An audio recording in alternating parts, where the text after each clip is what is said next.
चाणूरमर्दनं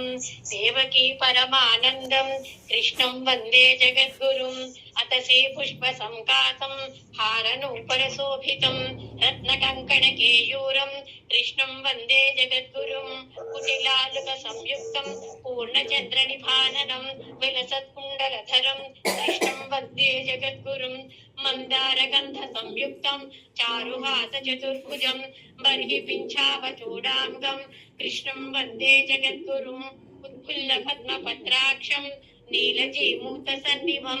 यादवानां शिरोरत्नं कृष्णं वन्दे जगद्गुरुं रुक्मिणीकेलिसंयुक्तं पीताम्बरसुशोभितम् अवाप्ततुलसीगन्धं कृष्णं वन्दे जगद्गुरुं गोपिकानां कुचद्वन्द्वा कुङ्कुमाङ्कितवक्षसं श्रीनिकेतं महेश्वासं कृष्णं वन्दे जगद्गुरुं श्रीवात्साङ्गं महोरस्कं वनमाला विराजितं शङ्खचक्रधरं देवं कृष्णं वन्दे जगद्गुरुं कृष्णाष्टकमिदं पुण्यं प्रातरुत्थाय ये पठेत् कोटिजन्मकृतं पापं स्मरणेन विनश्यति यदक्षरपदभ्रष्टं मात्राहीनं तु यद्भवेत् तत्सर्वं क्षम्यतां देव